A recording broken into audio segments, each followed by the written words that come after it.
I hereby call this meeting of the Howell Township Council to order. This meeting is being held in accordance with the provisions of the Open Public Meetings Act. An adequate notice of this meeting has been advertised in the manner prescribed by law. This agenda is complete to the extent known and formal action will be taken. Roll call, please. Councilman Nadell? Here. Councilwoman O'Donnell is absent this evening. Councilman Rubel? Here. Deputy Mayor Fisher? Here. And Mayor Leggio is also absent this evening. Okay. Is there a need to go into executive session this evening? Yes, we do. For purposes of property acquisition, litigation, and attorney-client. Okay, can I please have a motion to enter into exec? Motion. Second. Councilman Nadell? Yes. Councilman Rubel? Yes. Deputy Mayor Fisher? Yes. Okay. Yes. Clerk, roll call, please. Councilman Nadell? Here. Councilwoman O'Donnell is absent this evening. Councilman Rubel? Here. Deputy Mayor Fisher? Here. And Mayor Leggio is out this evening. Please rise for the Pledge of Allegiance.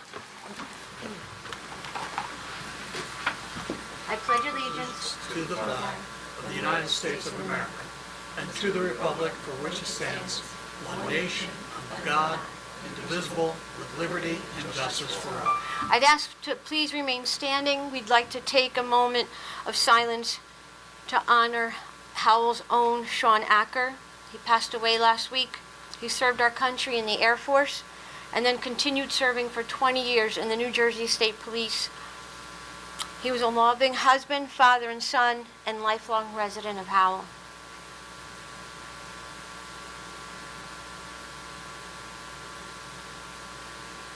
Thank you.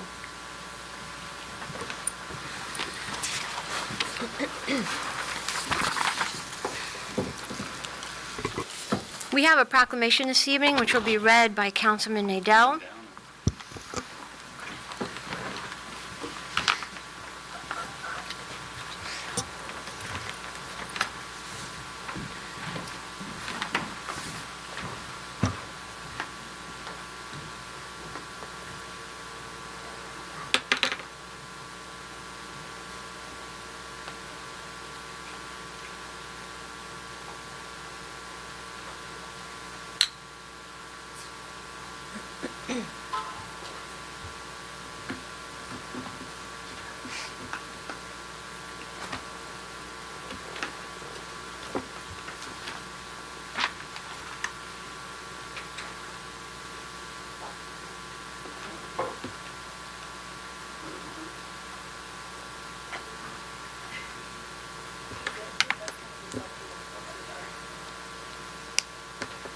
Whereas the health and well-being of all children throughout Howell are of paramount importance to all families and students. And whereas each year through the February 7th through 14th, Central Park Success Awareness, approximately 40,000 children in the United States and the United States more than 35 identified forms of congenital heart defect. And whereas congenital heart defects are the most common birth defects in the United States, daily about 4,000 children die each year from complications of a congenital heart defect. And whereas the origins and symptoms of congenital heart defects are becoming more readily identifiable, and the waiting for critical options are expanding, and the doctors and scientists still this research effort and it's very difficult to extend our body of knowledge of the death. And whereas it is important for parents, family members, teachers, and nurses to know the warning signs associated with congenital heart defects and newborns, so they may provide proper treatment as early as possible.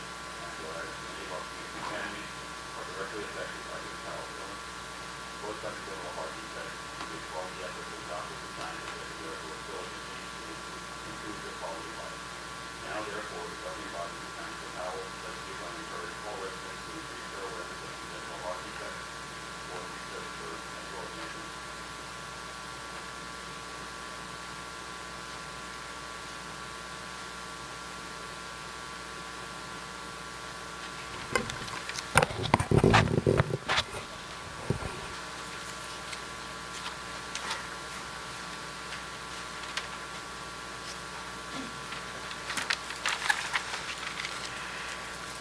What is a VSD? Described as a hole in the heart occurring in the wall that separates two lower chambers, the right and the left ventricles. This hole allows oxygen-rich blood to flow from the left ventricle back to the lungs. Work harder. Symptoms include fast breathing, sweating during feeding, poor weight gain, fatigue, and loud heart murmur. Facts. Number 1 birth defect worldwide. 40,000 babies are born every year with a CHD in the U.S. 1 of 4 kids need heart surgery or other surgeries, interventions to survive. Surgeries is not a cure.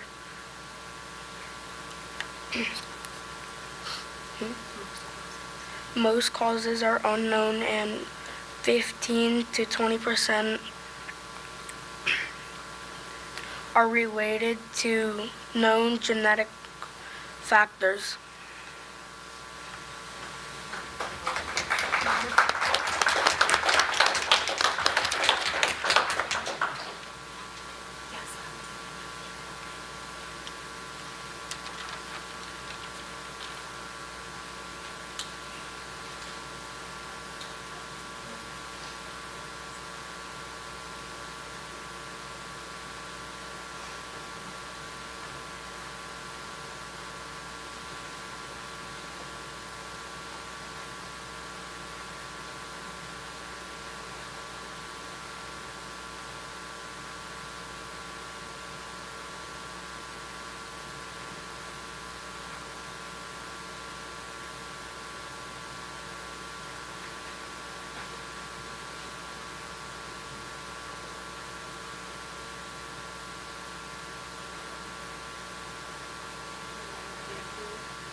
May I have a motion for the acceptance of minutes of December 16, 2025, and January 6, 2026?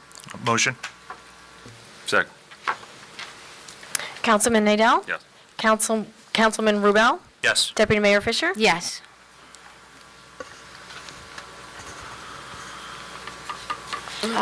Do we have reports? What dates did you have for that? I have December 16th and January 6th. My apologies, Deputy Mayor, it should have been January 20th, 2026. Okay. Make a motion to accept January 20th, 2026 regular and exec. Second? Councilman Nadell? Yes. Councilman Rubel? Yes. Deputy Mayor Fisher? Yes. Do we have reports from our township officials? Elsa, do you Do you want to do, yes.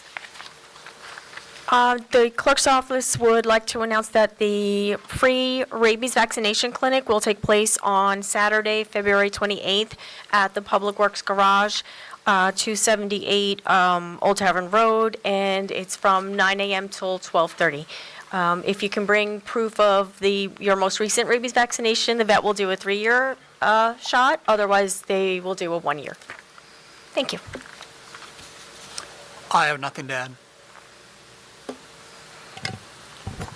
My only additions is to remind everyone we have some upcoming workshop meetings to discuss a overnight parking permit process. Those meetings will be open to the public. We encourage the public to attend and participate. We want to hear your thoughts and comments on these proposed resolutions or ordinances. We're having 2 sessions. One's going to be during the day to accommodate some staff, and one's going to be at nighttime to accommodate people's working schedules. Those meetings are on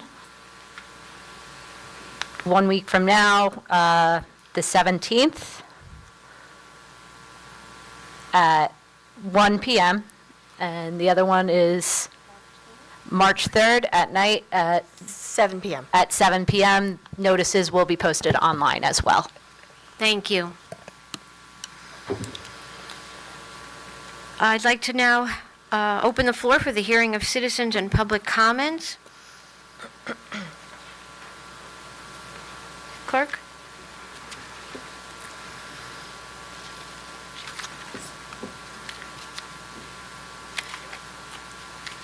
I could read it. Each person. That's okay. Each person shall first give their name and address to the clerk. The council should be addressed as a collective body and not as individual members. Each person shall have one turn to address the council, and comments shall not exceed a total of 5 minutes. Speakers shall be notified when their time has run, and no time extensions shall be permitted. I only have one name on the list, so can we let Miss Elaine go first, and then I'll go to the list? Oh, thank you. I didn't know that. I'm sorry. That's okay. Good evening, Mayor, Deputy Mayor, and Council. My name is Elaine Taylor, 1055 Maxim Southard Road in Howell. Hello. I'm here tonight to advocate for the cold and hungry feral cats and the other animals in the township who are struggling just to survive. We know that there's a situation with the trap and release program, and I want to encourage you to keep the program going. And because it's been working very effectively, and as you can see with the audience this evening, there are many, many, many citizens that are very concerned about this. And, it saves thousands of lives. So I want you to just, keep that in your mind. Myself and a few other people would like to set up a program within the township and have our own facility here.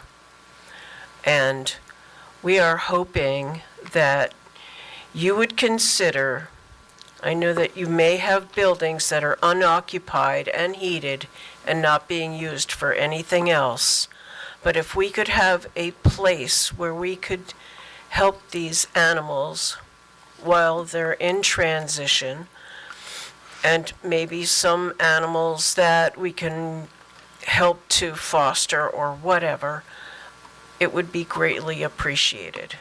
We have to work out a lot more details about it. And I just found out about this a week ago. So, I spoke to our attorney, and she informed me about what's going on, and that it's going to go out for bid again. And so, I have a little bit of knowledge, and I'm sure the people that are here want to have more knowledge as well. So, I would like to know if I could find out how much is in the budget for the trap and release program, because I have really no knowledge whatsoever, but I'm very concerned about it. I don't want to see any animals euthanized. And, one of the problems that we have with the system right now is that there's nowhere to take the animals because there's no room at the inn anywhere. So, if we could just do our little part in our community and work together here as a community effort. You can see we have a lot of people here that are, I'm sure, willing to help and volunteer in some way. So I'm sure other people will come up to speak on their behalf, but, I just wanted to share that. So thank you. Take that all into consideration. Thank you. you.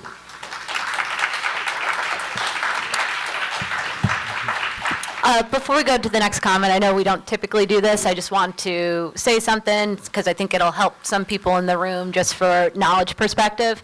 Tonight, one of the resolutions we have on the agenda, we are rescinding a prior resolution authorizing a contract to a animal control company. After discussing with them, we found out that some of our bid specifications weren't as thorough and didn't cover all of the services that we were currently receiving. So we've decided to rescind that resolution. We never entered into any contract yet. So we've decided we're going to go out to bid again, broaden our specifications, hopefully to include a TNR program. We've heard from you, so I think that's what we're doing next. Thank you.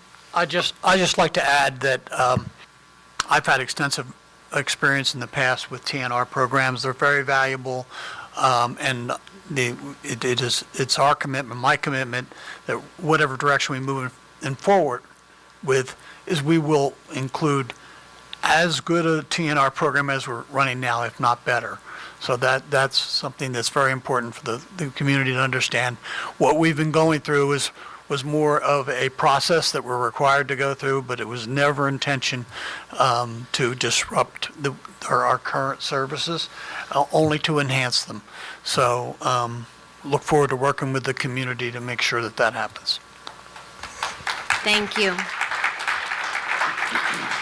Mark Chicatano?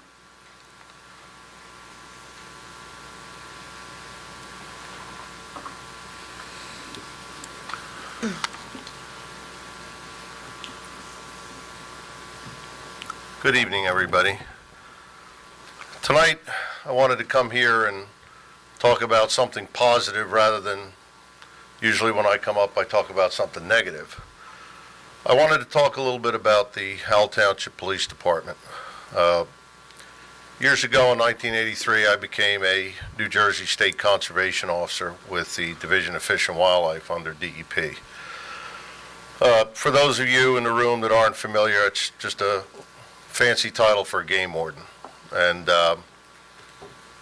during the next 32 years, I enforced natural resource law enforcement throughout New Jersey, mostly related to marine fisheries, both commercial marine fisheries as well as recreational marine fisheries, size limits, bag limits, size limits on lobsters, illegal shell fishing. During that period of time, I had lots of opportunities to meet and associate with and work with other law enforcement agencies. And what you tend to find is that there are police officers out there that truly care about the job, and then there's police officers out there, like in any profession, that maybe don't care about the job. And I've always found that Howell Township Police really seemed to care about what they did. They didn't just have the uniform on to have the uniform on, and I'll relate a quick story to you. One of the houses near me happens to be the house immediately next door to me, which is now a rental.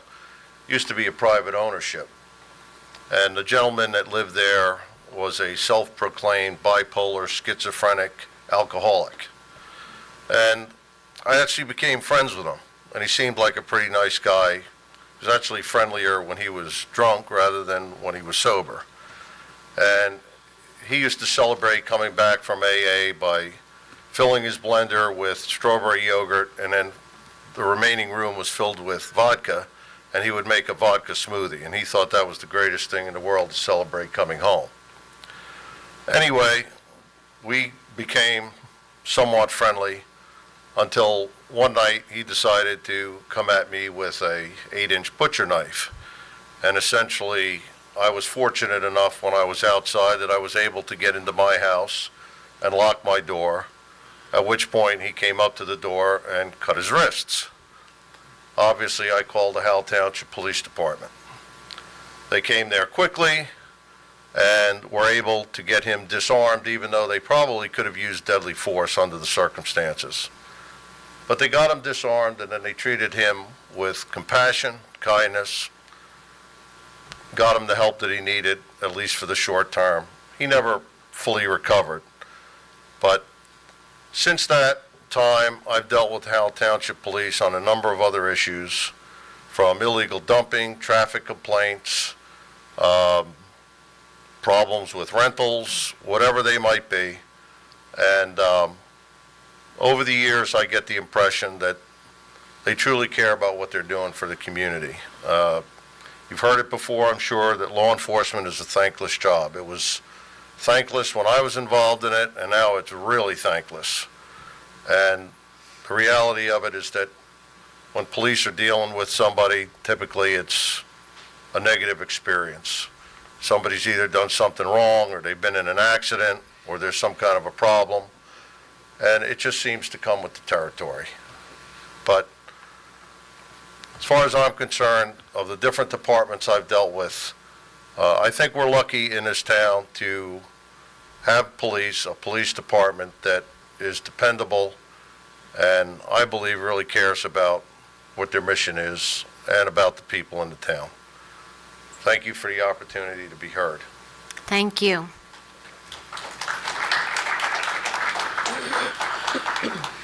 Is there anyone else that would like to come up?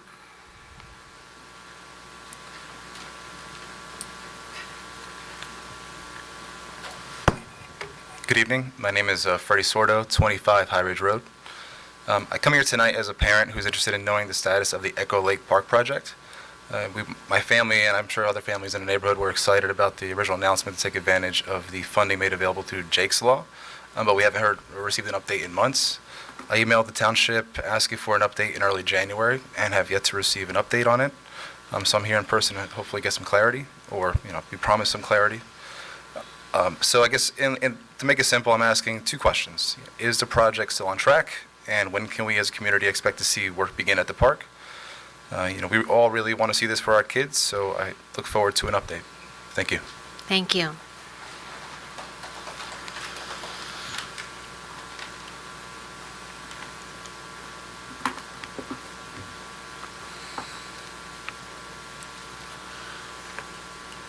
Good evening.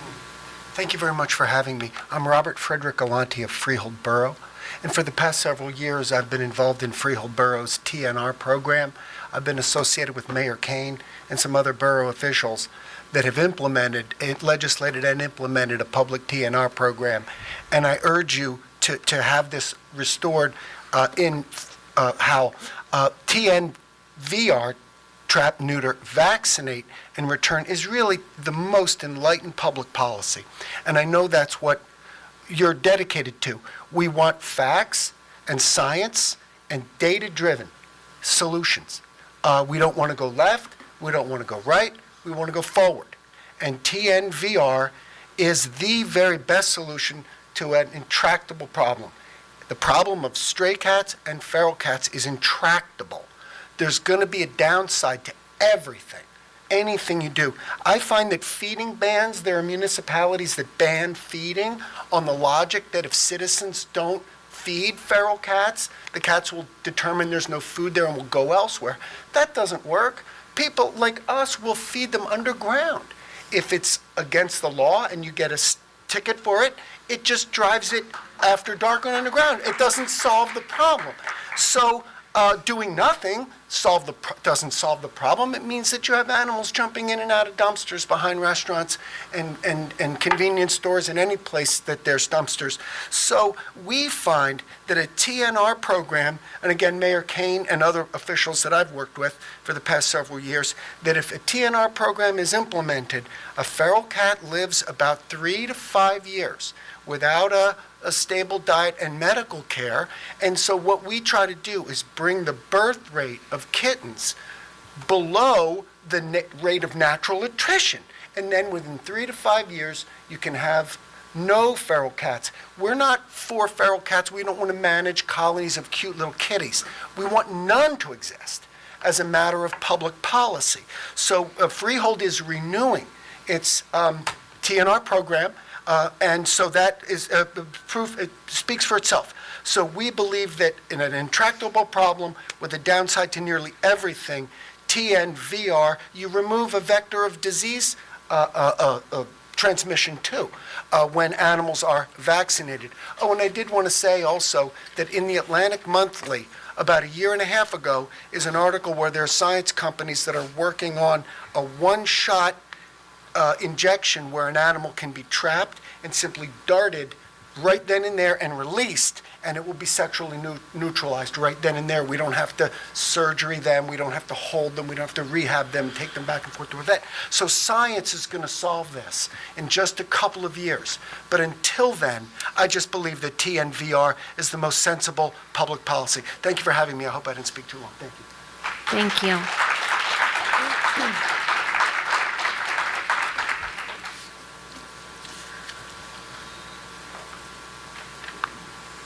Hello. My name is Andrea Barica. I'm from Freeholds, 236 Park Avenue. I am an animal advocate, experienced trapper, but most importantly, I'm a volunteer. I worked very closely with your residents since May 2022 to present right now with everybody to help the residents utilize the TNR program. I have been providing my personal traps, my trapping knowledge, and information on the TNR program for Howell Township with Corinne, who runs the TNR program at the SPCA. I was advised that 311 cats were TNR'd through this program from 22 to 25. 311 cats. The SPCA took in off the streets 556 cats and kittens. I'll say it again. 556 cats and kittens they removed off the streets of Howell and brought into their shelter. If these cats were not TNR'd, the community, the cat population, would have definitely swelled over 1,000 cats. Not to mention, none of these cats would be vaccinated by the rabies vaccination, which every cat does get when they go through the TNR program. Females can have approximately 2 to 3 litters a year, and they start giving birth around 5 to 6 months old. We have come so far in Howell with the TNR program. It's really shameful that this will not continue, and we're going to be right back where we started from. The SPCA provided excellent prior TNR services in Howell. Sorry, one second. The facts and the science in this program, it works. It's been successful. Not only for your residents, but we're vaccinating every cat in the community that we can trap, TNR, trap, neuter, release. Even people that don't like cats or it's a nuisance for cats, they have dogs, they have other animals in their backyard, they're still going to be getting vaccinated. So I'm not sure if this, what we were told when we called that Howell's going with A Academy Pest Control Service. Couple concerns I have. A Academy will not provide the TNR services that the SPCA will provide. Will A Academy take in cats and kittens from your township, and where would they go? Where will the stray dogs and the cats go to be held for 7 days, as required by law?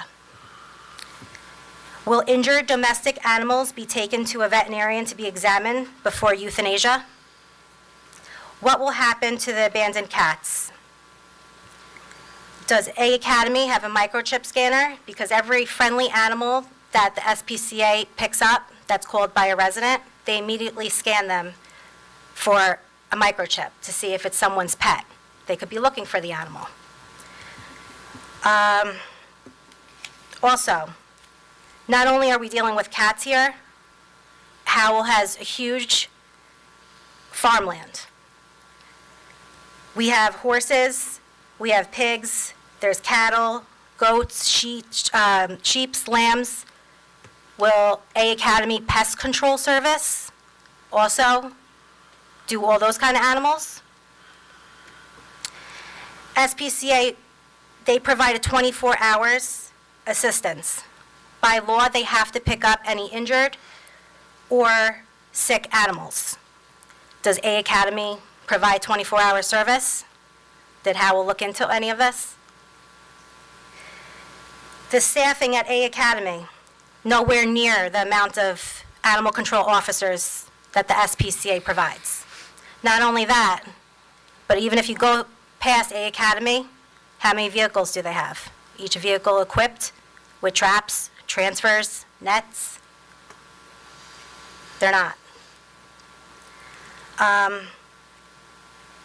I'm happy to hear now that we're all here, because a lot of everybody in here, if you're here for TNR, put your hands up real quick.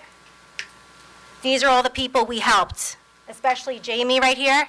Jamie helps a lot with me, along with Corinne at the SPCA. We're trappers. We help your residents do what they need to do. It's been 5 minutes. Thank you. Okay.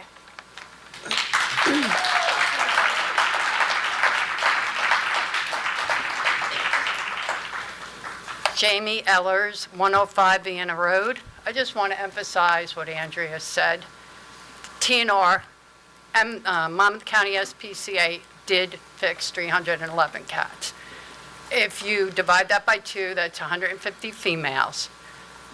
4 kittens each, twice a year, 8. We're up to about 1,200 cats that were not born with the program. So please continue the TNR program. We work very hard with the residents. I'm also a volunteer with Rescue Ridge and Jersey Shore Animal Foundation, and I do go out and trap and help your residents. I provide traps, I give out information, I give out knowledge, but please continue. I just want to show you a diagram. I make copies for everybody of how it explodes. So I think a picture is worth 1,000 words. If you want to give it to our clerk, she'll be able to disseminate.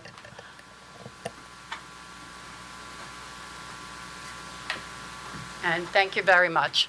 Thank you.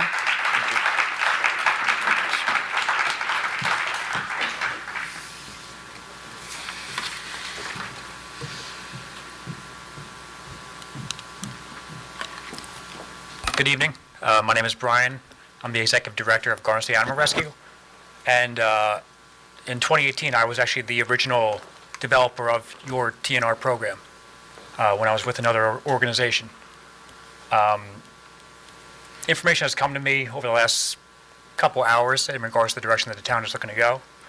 And my office remains ready and available to the township, not just for a program in the future, if that becomes, but for the policy and the ordinance provision side of it. Our program, whether it's through our organization or partner organizations, currently operates within 80-plus municipalities across the state of New Jersey, with over roughly 18,000 cats through our TNR program in some capacity. So through the council and the administration, however my office can be available, can be used by you guys in regards to policies in an ordinance in any capacity. I'll provide my card over to your attorney at the end of the meeting, and we are here for you guys, however that's needed. Thank you. Thank you.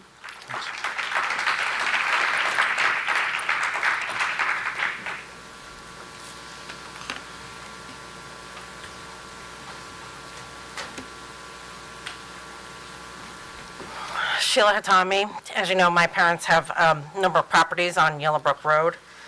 I'm not coming up here to complain. I just noticed when I was going over the assessments this year, sometimes I do assessment challenges. I don't know how much the council knows about assessments, but when you appeal your assessment, the assessor makes a value on your home and your land.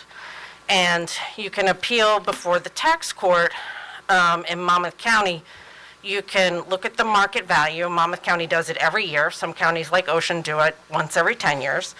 And you look at the value of similarly priced properties that were sold on the market and aren't, discounted in some way.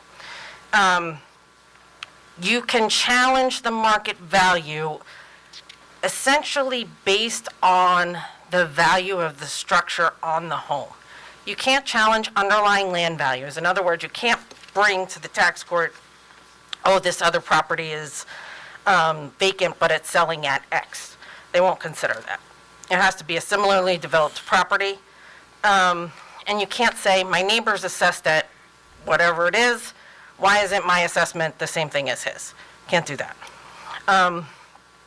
So what I noticed going over these is that a lot of them are not, I apologize because I've been sick all week, so my voice is a little, but what I noticed with some of these is that the land values, as opposed to the structural values, are kind of all over the map. In some municipalities, you notice from parcel to parcel, similarly sized parcels tend to have the same value. What I'm noticing with some of the properties we own here and some of the properties that I've seen in the property records, that the values are widely differentiating. For example, one property where it's 1 acre is 200,000, another property that's the same acre located right next door is 314,000. That's a big discrepancy. I can't challenge that in tax court. A smaller property is 225,000. Why is that different? Another smaller property is 261,000. It's similar in size to the $225,000 property. Well, what is, I mean, again, I'm not an assessor, right? They're always given the benefit of the doubt. I'm sure there's some formula that's going on here. I'm just wondering if it can be explained to the public in some way. Because, for example, there are 20-acre property on Victory Road.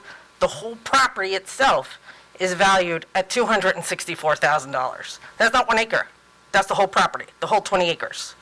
So, and that's in an SED zone, which is, high-value property. And then, so I don't know if, there's a workshop meeting or a committee or something where, I know the budget's at issue. It doesn't seem to come up at budget meetings. I think since our tax dollars are based on, the calculations and the assessments, that it might be helpful for the public to know how they're coming up with these calculations, because I can tell you, we're not the only ones affected. And then I just came in on the tail end of the TNR. I will say, we are pretty close to the trailer park, and a lot of times strays find us and adopt us, and we have taken advantage of the TNR program to be able to, we've had cats that come and have kittens, and we trap them and bring them to the program and get them, tipped so that, they're not running around stray. We take care of the ones we can. Unfortunately, of course, with all the wildlife, there's always a risk. They don't last that long. We get them adopted if we can. But anyway, I know that SBA has run a lot of programs at the trailer park. I'm curious to know whether those will continue to run, if there will be a trap neuter release program run by this new company that we'll be able to go to if, again, strays find us, and, I obviously don't want to contribute to the overpopulation problem. So, thank you. Thank you. Is there anyone else?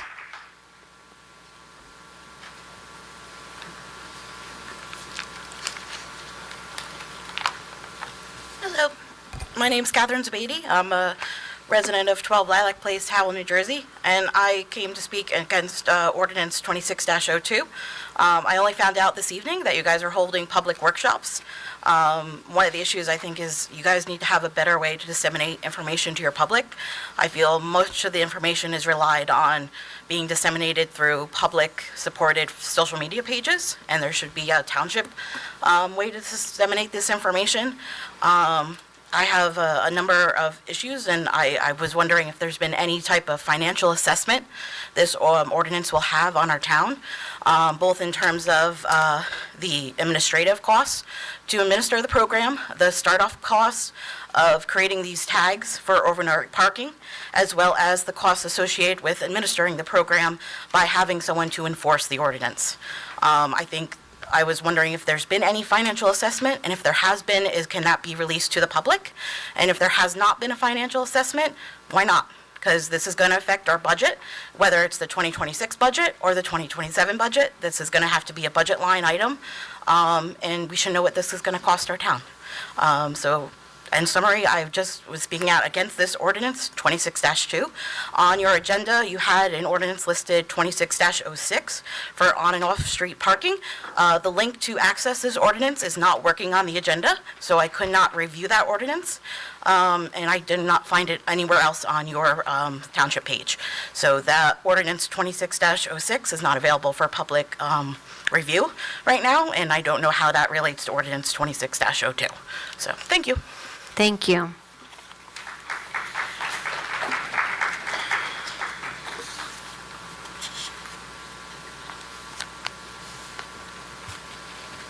Good evening. I'm David Tidwell. I also live in Howell at 12 Tulip Court. I didn't want to interrupt the TNR conversation, so I waited for the right opportunity. So the previous person talked about what I wanted to talk about. I came across the information related to the parking ordinance in the Howell patch. When I looked today, it said this was a conversation around the hearing and adoption. So the question I have is also related to, and maybe the workshops will cover this, but if this ordinance has been adopted, and I'm assuming it has, or it has, okay. The questions that I have are, in the information I read, it's based on number of bedrooms, which is a failed way to look at it, because you could have a 3-bedroom with 4 cars. So the question is, how are you really looking at this as far as figuring out the number of permits per household? And should it be based on residents as opposed to number of bedrooms? Number 2, the question I have is overnight guests that you may have at a resident. And also cost. Who's paying for these permits? Are residents going to have to purchase these permits? Or is Howell Township going to give them out for free? Those are the questions I have. I'm happy to hear there's going to be workshops. I caught the second date. I didn't catch the first date, so I'll be on the lookout for when that date's going to be. But those are valid questions that your township has related to having a restriction on overnight parking. Thank you. Thank you. Is there anyone else?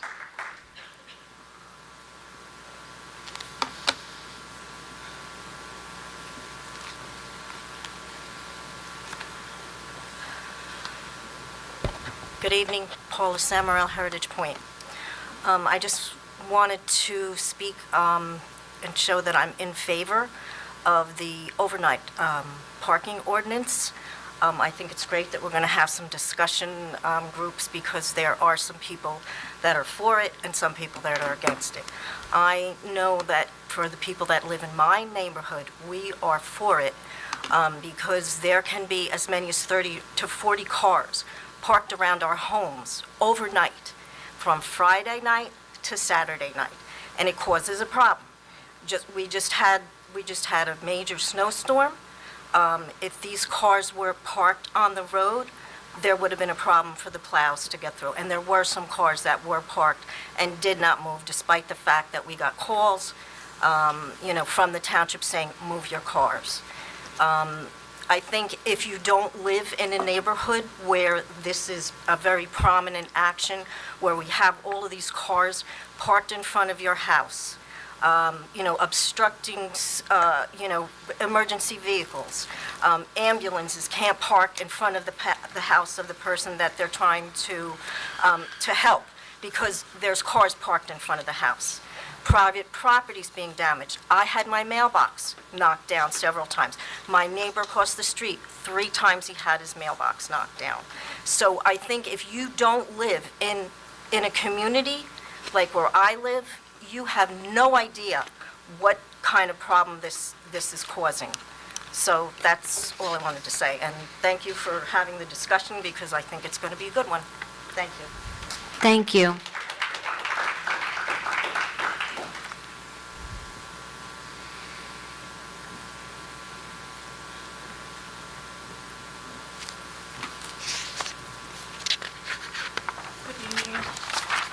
My name is Christine DeVincents. I live at 119 Main Street.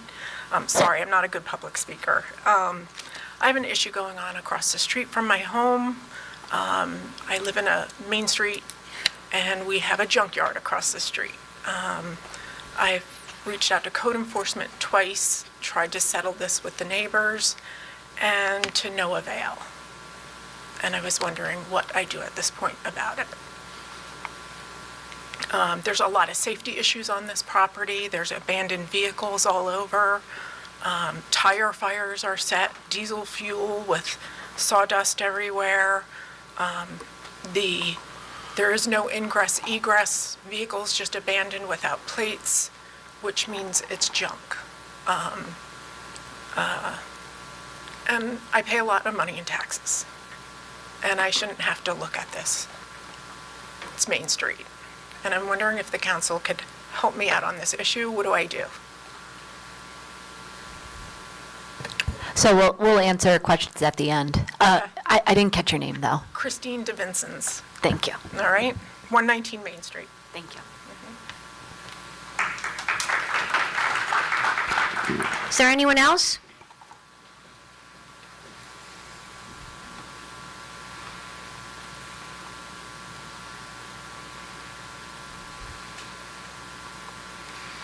Hello. My name is Kathy Revere. I live in Howell. I live in an association. I'm here regarding a TNR program for the cats. We have so many animals that are roaming and breeding. And we really need to have this issue. I actually had a cat freeze to death on the side of my house last week. It was quite devastating for me. So if we can do something about the problem of these cats just breeding, and there's so many people that will join the TNR program to help catch them, have them taken care of, released, and let them live the rest of their lives out without breeding. This is a big issue for us, and we really need someone to understand that it was critical that we do something about it. Because what do? They're all over. And it's not their fault. People move away and leave them behind. People drop them off if they see other cats. People just leave them. And it's very, very sad. The cat that died on the side of my house was a kitten. It was a small cat. It had nowhere to go. It was trapped. And it froze to death. So please, if you can listen to our pleading for someone to give us help for TNR program, we'd appreciate it. Thank you.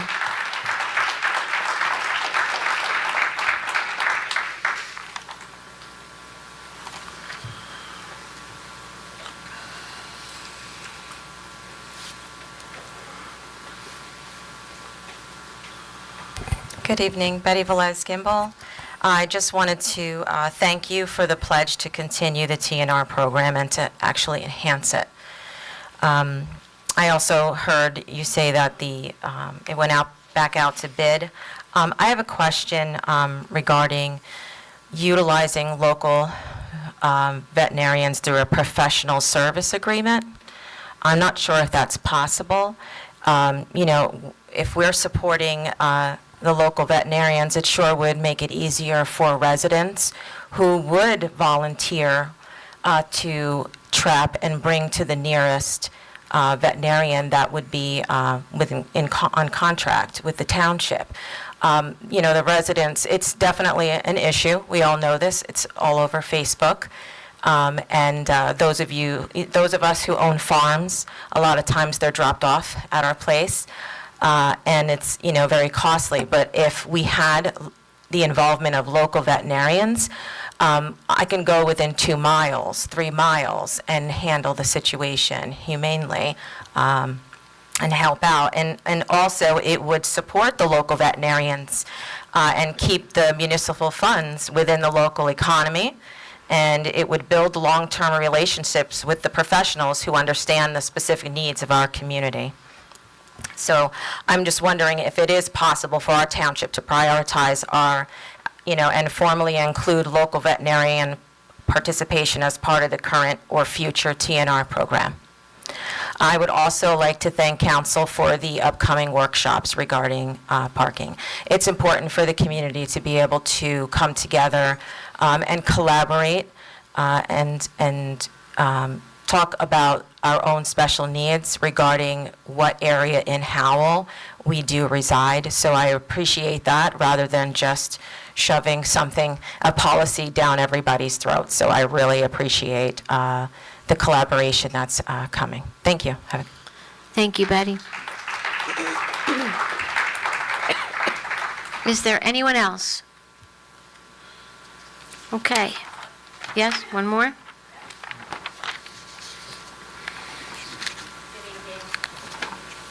Chalier, 22 McGill Road. I own a farm, and I couldn't agree more with this TNR program enhancing. I agree with Betty. We get cats dropped off at our farm all the time. There is a lot of open space where I live, and for some reason, I would say monthly, I have random cats showing up. There are people in this room right now that they're salt of the earth. They go to bat to get these cats trapped, neutered, and re-released into the environment.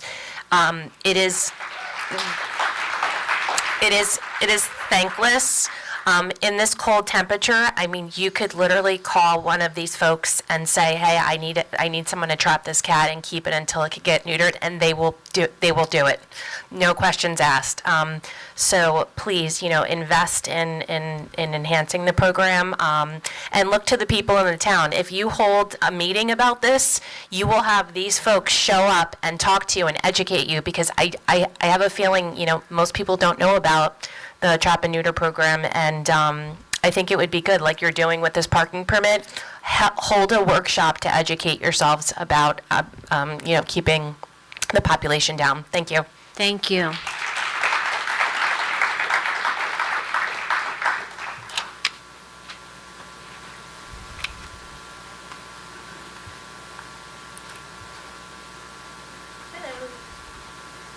What do I have to tell you, my name?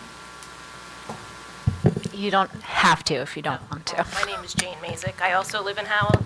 I don't want to beat a dead horse with the TNR program here, but the one thing that we haven't mentioned is we're all trappers, and the people that call on us, and we do, I broke my foot in December because I was running across the snow to trap a cat. So we will go to the ends of the earth for these cats, but the problem is the people that are against TNR, they come to us and they think we have a Disney World for cats. That's a common theme. They say, just take these cats and get rid of them.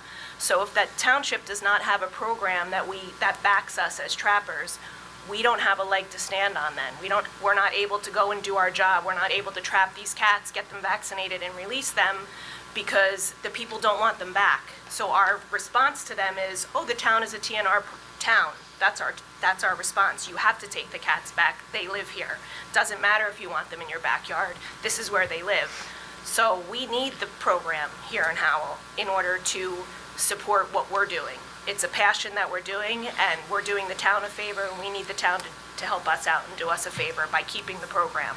So you really need to make sure that happens. Thank you.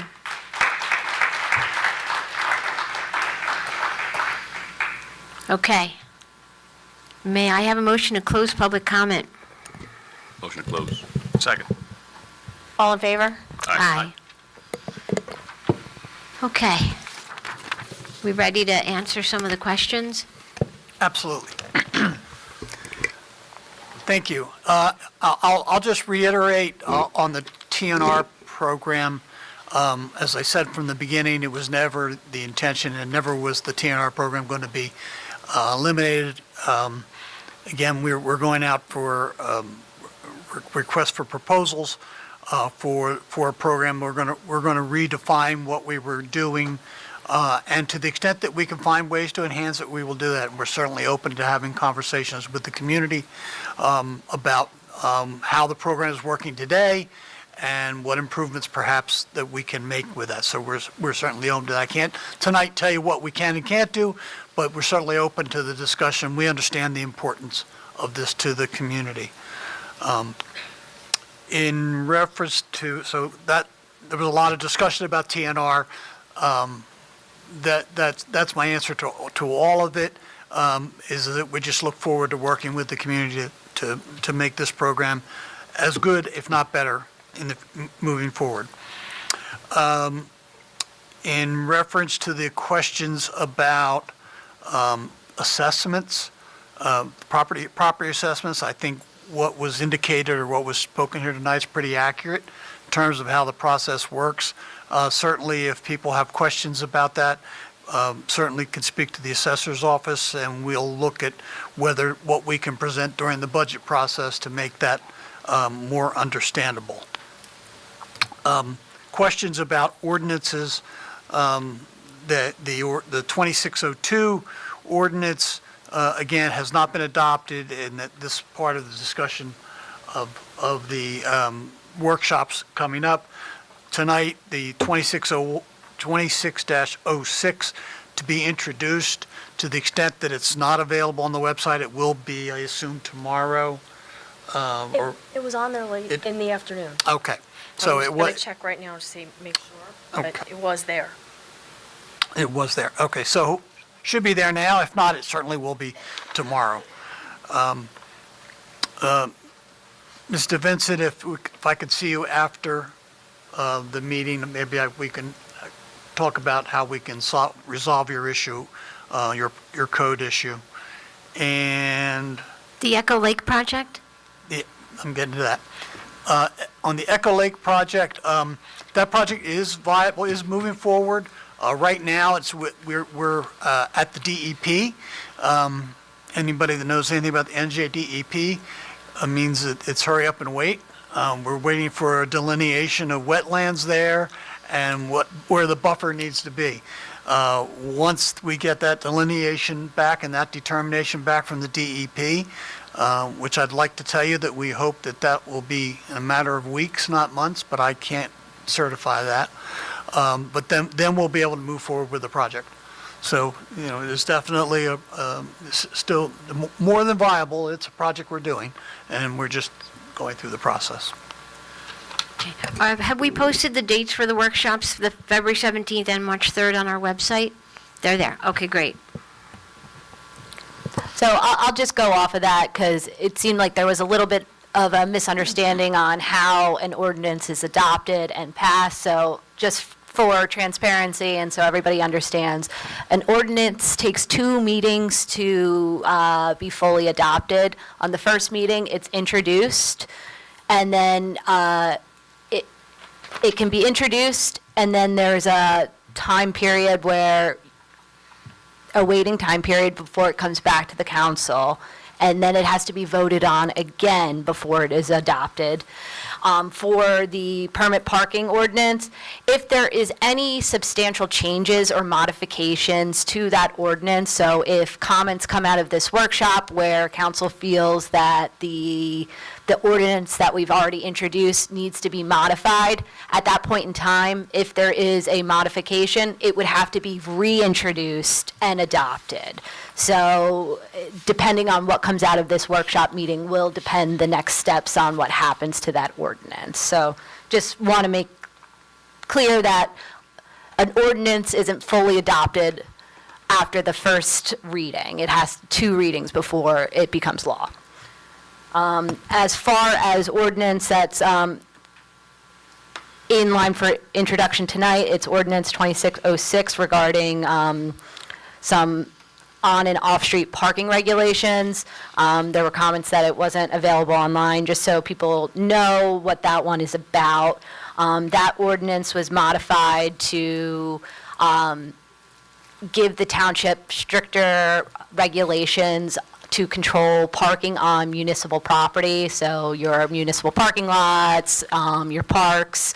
We're limiting overnight parking for those areas. We've also clarified that there shouldn't be vehicles parked on front lawns. That was already part of our code, but we kind of tightened up those regulations and kind of gave stricter enforcement standards as well. So that's on ordinance 2606. That's in line for introduction tonight, not adoption. So anybody who wants to look at it further, you still have plenty of time before it comes to the council for adoption. Thank you. Councilman Adele, Councilman Rebel, do you have any comments?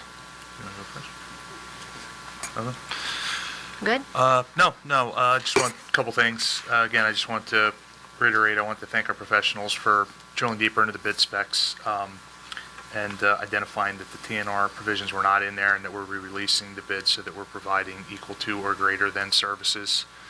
And I wanted to echo something that Betty actually said with the parking ordinance. It is not our intention to force anything down anyone's throat. This is a community. Everyone has a say. Everyone is a resident here. We want to get as much community engagement on these workshops as possible so that we can identify any individual nuances there might be so that we're targeting the problem as best as we can. We don't want to fix one problem and then create 4 more. So we certainly urge you to participate as much as you can in the workshops. And third, I wanted to thank Mr. Gross for getting the GovPilot software across the finish line. That's something we've been working on since I started here in August. Just a brief background, it's basically revamping our entire software system in the township. It's going to help us streamline efficiencies across the board. There's different modules for all the different departments. It's going to help us inventory equipment, projects, contracts, parks and open space, better schedule maintenance and operations, and also community interfaces for code, for garbage pickup. It's across the board a great thing. John helped us negotiate a great contract on that, and I wanted to thank him. Thank you. Councilman Adele, we're good? Okay. Okay, we will vote on the consent agenda items. Does anyone wish to vote on any of them separately? No, right?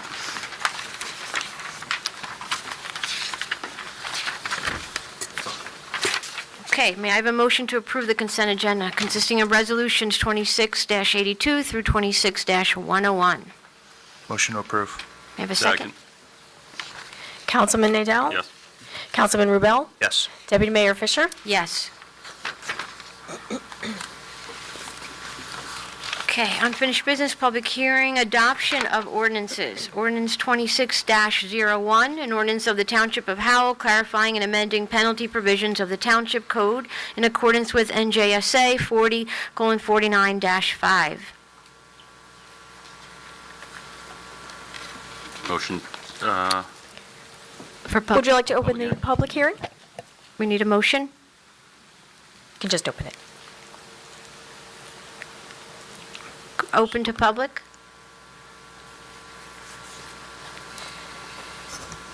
If anyone wishes to comment on ordinance 26-01, they can come to the podium now. Hi, Sheila Hitami. I represent my parents who live, rent, and farm on Yellowbrook Road. I'd like to draw your attention to whether or not the rental ordinances are working the way you expected to work when enacting them before you enact this ordinance to increase fines. I believe that you, as the policymakers, enacted these yearly inspection requirements to increase rental dwelling inspections and prevent overcrowding and multifamily occupancy in single-family zones. One of the properties that's been affected by these ordinances is owned by my 89-year-old mother. Inspectors went to the property, took photographs, didn't knock on the door, and left without conducting an inspection. No one spoke to the occupants. No one attempted to speak to my mother, who lives across the road. Instead, a summons was issued.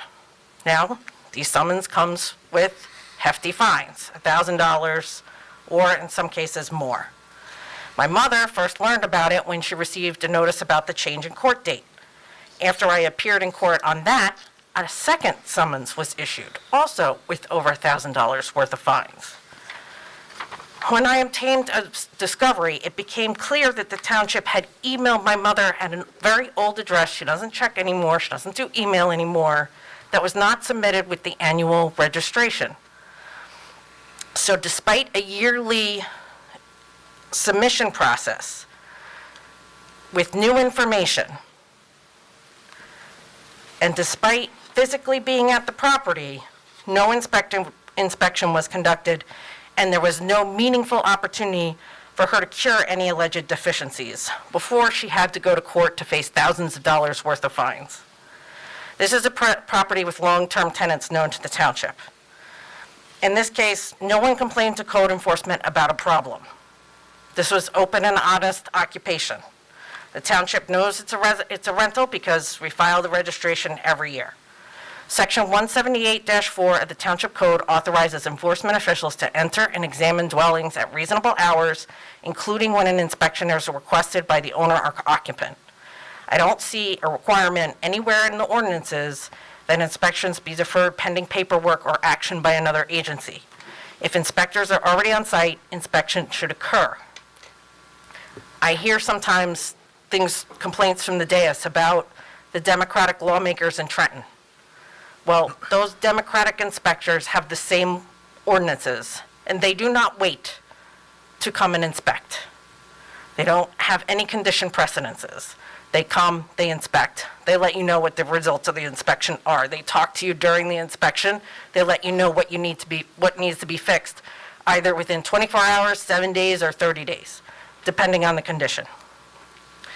When I asked the tenants, when I saw the photos of the pictures from their backyard, the tenants were extremely disturbed to know that there was someone from the township creeping around their backyard taking photos and not announcing their presence.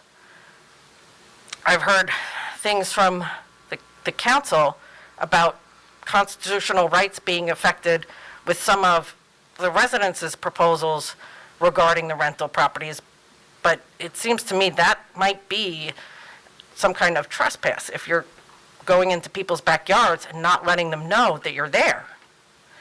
As council considers increasing fines, I'd really, before doing that, I'd encourage you to look at the process and see whether it is improving housing conditions or conserving housing department resources or focusing attention on the properties that are causing the problems that residents have asked the council to address. Perhaps it might be better to wait until the wrinkles in the process are ironed out before increasing fines.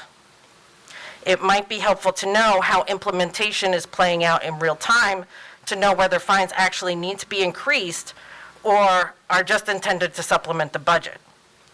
I think that the council, as the policymaker, is entitled to consider as part of their legislative authority that the ordinances are being administered as council intended, inspections first, clear notice, and a meaningful opportunity to cure before bringing people into court. Without this analysis, increased fines risk penalizing long-term residents and their families for administrative breakdowns that they can't control. Thank you for your consideration. Sheila, this is actually eliminating the minimums. It's not raising anything. It's not, it's eliminating, but it's, so. Is that correct, Kayla? So yeah, this isn't raising any sort of fines. It's just saying that it's eliminating the minimum fine level, but still saying that it's within the municipal range for fines.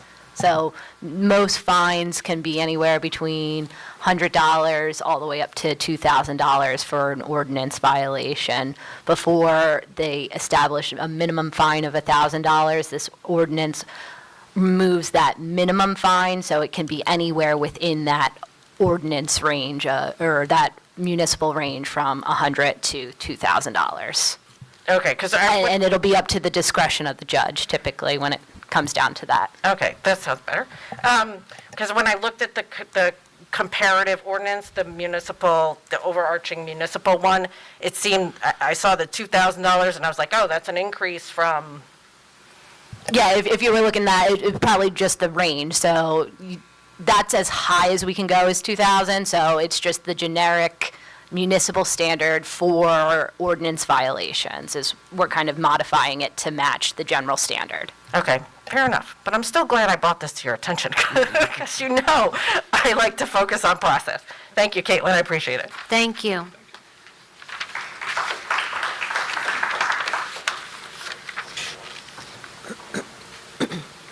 Anyone else? Okay, may I have a motion to close the public hearing? Close. Second. All in favor? Aye. Introduction of ordinances, ordinance 26-03. We need to vote on it. Motion to adopt ordinance 2601. Yes. Second. Oh, I'm sorry, guys, I'm sorry. Councilman Nadell? Yes. Councilman Rubel? Yes. Deputy Mayor Fisher? Yes. The ordinance is properly adopted. Thank you. Introduction of ordinances. Ordinance 26-03, an ordinance to exceed the municipal budget appropriation limits and to establish a cap bank. May I have a motion to introduce ordinance 26-03?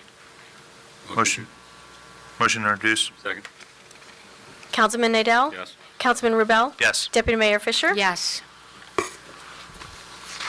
Ordinance 26-04, an ordinance amending Chapter 139 fees of the Township Code to lower the amount of fees associated with late retail food handling license renewal fees.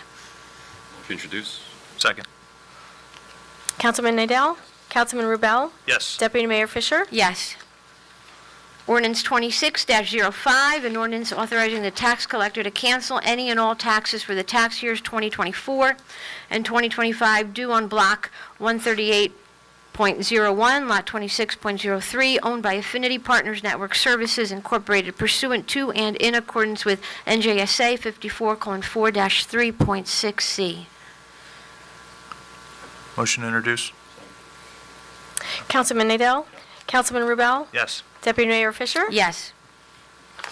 Ordinance 26-06, ordinance amending numerous chapters of the revised general ordinances of the Township of Howell to amend and add parking regulations related to on- and off-street parking. Introduce. Second. Councilman Nadell? Councilman Rubel? Yes. Deputy Mayor Fisher? Yes. Ordinances have been properly introduced. The next regularly scheduled council meeting will take place on February 24th, 2026. Executive session begins at 6 p.m. and regular session will begin at 7 p.m. Motion to adjourn. Motion to adjourn? Second. All in favor? Aye. Aye. Thank you.